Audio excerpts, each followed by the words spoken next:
In what ways have cigarettes and nicotine been engineered to be more efficiently delivered to the brain? Well, it's a good question, because the cigarette is actually one of the most carefully and craftily engineered products in the history of human civilization. It's actually the deadliest consumer product also in the history of human civilization. And the most important ways are really chemical engineering. What they've done is they've taken the tobacco and they've cured it through a special high temperature process which kills the fermentation that normally goes on in the production of tobacco. What that does is it produces a very high sugar content in the tobacco, and this high sugar content, when it's burned, produces acids which counteract the normal alkaline basic alkaloids, nicotine in particular, in tobacco. And what that means is by counteracting this alkaline harshness, you're actually able to inhale the smoke for the first time in history because it's below pH 7. The high pH cigarettes that the Native Americans would have smoked, you really couldn't inhale. It was much more like a cigar where the nicotine would just go through the mucosal membranes of the mouth. But with flue curing introduced in the 19th century, the smoke for the first time in history is very very neutral and very mild, and therefore you're able to inhale it. And that's why there's so much lung cancer. If the industry had not manipulated the chemistry to make it inhalable, then people wouldn't be inhaling smoke and there wouldn't be the global lung cancer epidemic. So that's just one of many, probably the most deadly way that cigarettes are engineered. But there are, of course, a lot of other ways to engineer. They make the paper, they bleach the paper to make it white. They add chemical accelerants like citrates and oxalates and tartrates in order to speed the combustion of the cigarette, and that's to make it look like there's not as much tar and nicotine being delivered.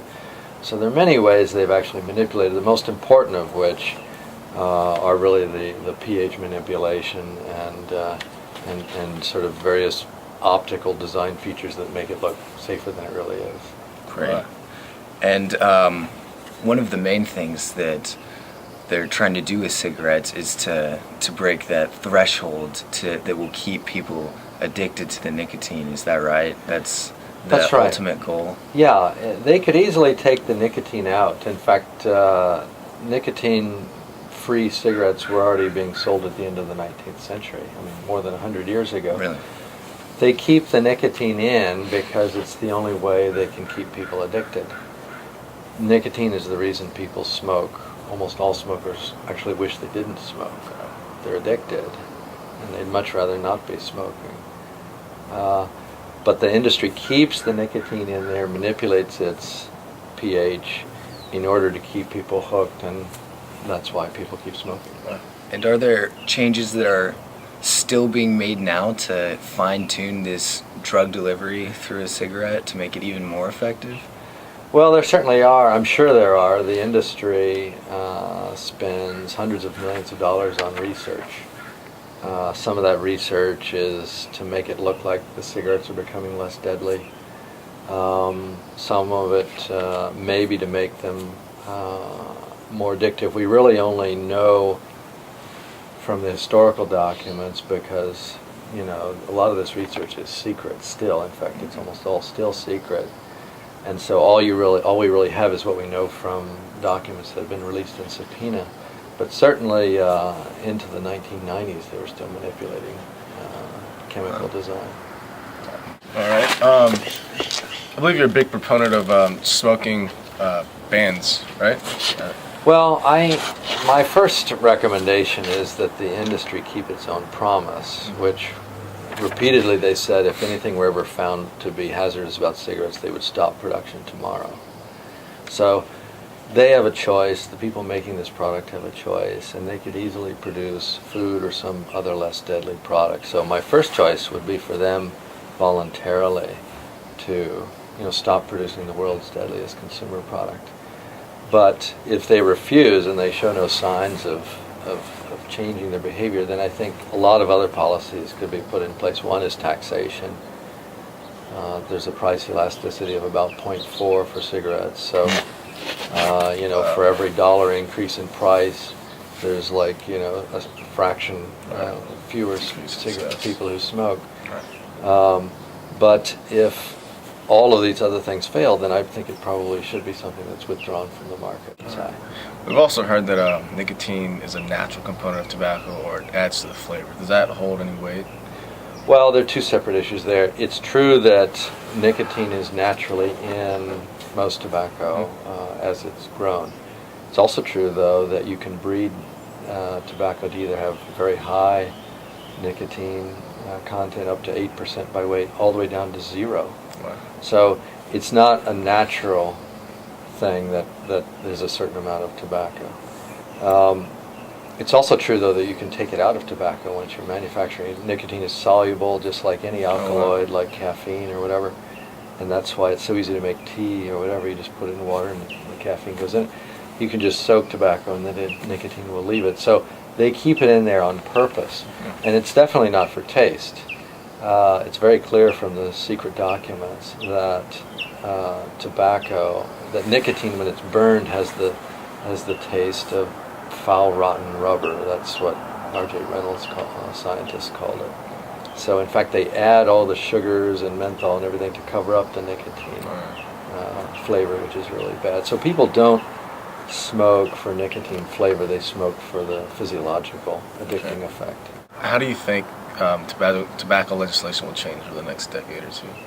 Well, I think there's going to be increasing prohibitions on where you can smoke. Most countries are now going smoke-free in indoor spaces, and the frontier is really smoking in outdoor spaces.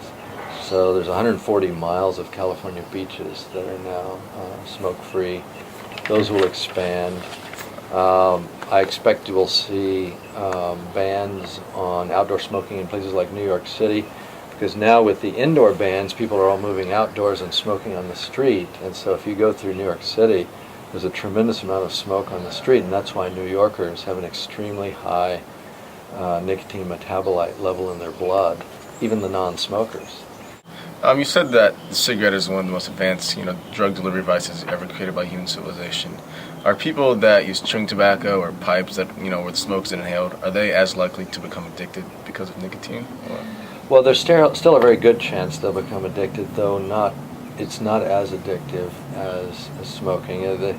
Smoking, it goes right to your lungs, and then within 10 seconds it goes to your brain. So it's an optimal conduit for delivery to the brain, and you self-titrate. So unlike, say, someone shooting heroin where you can easily overdose or you don't know what you're getting, the nicotine in cigarettes is very carefully calibrated, and the smoker titrates it constantly.